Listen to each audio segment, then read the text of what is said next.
everybody, it's Ron from Pick Dawgz, and this is Ron's Bank Shot Breakdown. We're going to go over 5 college basketball games for Tuesday, December 10th, 2024. Now, if you like what you see, make sure to give this video a big thumbs up and subscribe to our channel. Don't forget to put your college basketball picks in the comments section below. And if you're looking for my best bets in college hoops and other sports, you can find those at the Premium Picks tab at Pickdawgz.com. There's also a link in the description.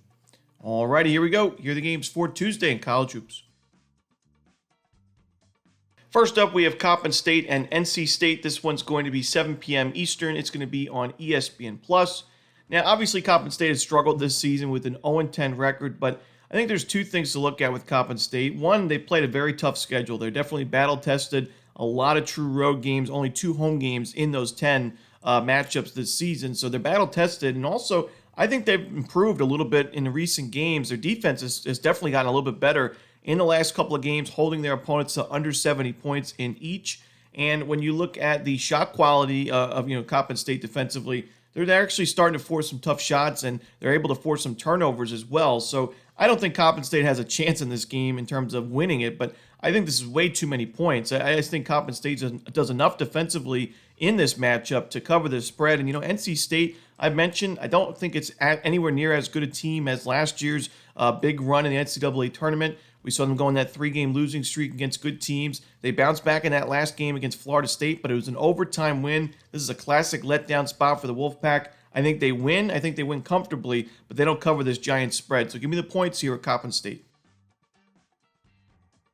Next up, we have Monmouth and Princeton. This one's 7 p.m. Eastern. It's going to be on ESPN Plus as well. Now, Monmouth's had a strange season because they're 1-9, so similarly, struggling like Cappen State record-wise, but their one win was a really big win, an upset win over Seton Hall, a Big East opponent. You definitely did not see that one coming, but it not only was a win, but it was a 12-point blowout win on the road against Seton Hall. And Monmouth's lost all the other 9 games, including a game to the 350th ranked NIU team by 13 points. They lost to a couple of other mid-major schools that you would expect them to compete a little bit more against. So it's not been a great season. They have the nice win, but I don't like them in this matchup. I think Princeton bounces back. They had a tough loss at Furman where they were down big early because they just could plainly not hit an open shot. They started to get going offensively towards the end of the first half into the beginning of the second half where they took a nice lead but blew that lead in the end. And that was a tough matchup. Furman's a very solid mid-major program. It was a true road game for Princeton. I like their chances in that one, but they couldn't get it done.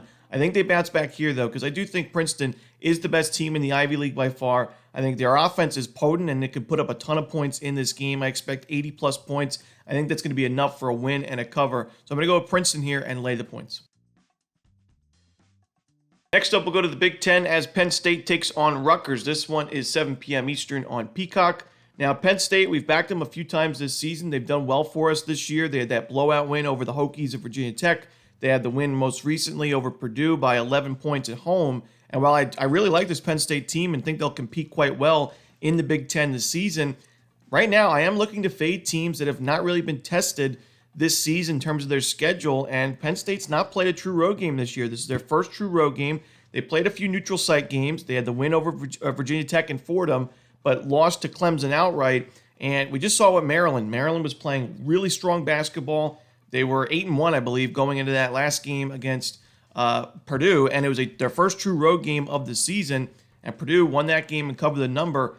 I think we see a similar result here for Rutgers. Rutgers has played 2 true road games, one at Kennesaw State, which is an upset loss, but the other one against Ohio State. So, obviously a tough matchup there. They have the 3 neutral site games against Bama, A&M, and Notre Dame. I think Rutgers is the much more battle-tested team. I still like Rutgers fundamentally, and shot quality-wise, they're actually not too shabby. And I think the key here of Penn State, a very strong defense that forces a lot of turnovers, but Rutgers does a great job of taking care of the basketball, only turning the ball over less than 15% of their possessions.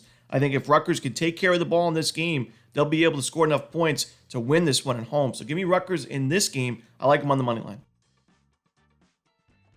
Next up, we have Providence and DePaul. This one, 8:30 Eastern on Fox Sports 1.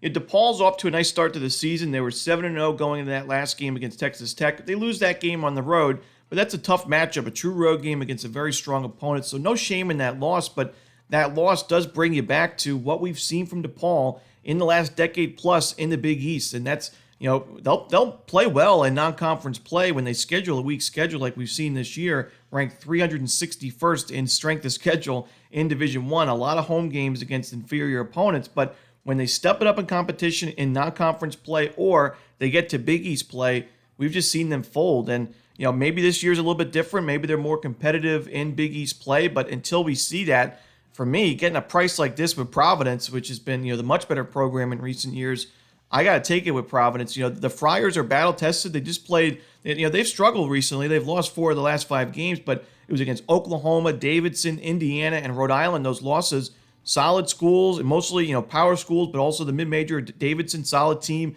And then they have the win over BYU in a blowout, 83-64. I'm really big on BYU this year, so that was a strong victory. I think Providence bounces back from that last game against Rhode Island where they let the lead slip. I think Providence is a very solid team fundamentally. They'll be able to compete on the glass in this one.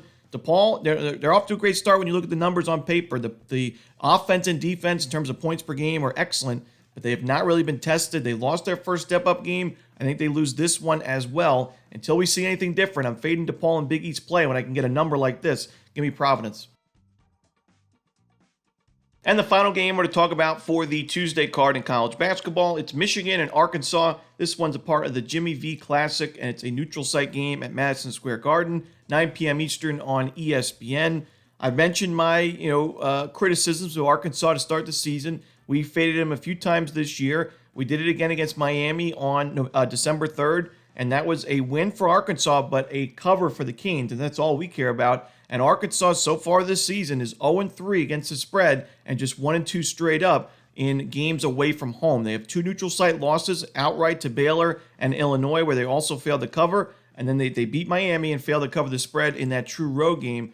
I got to fade them in this one as well. I think Michigan, the resume speaks for itself. They had the loss early against Wake Forest in a close game, but they've now rattled off in the last 3 games a neutral site win over Xavier, a true road victory against Wisconsin, and then a home win in Iowa to start 2-0 now in conference play.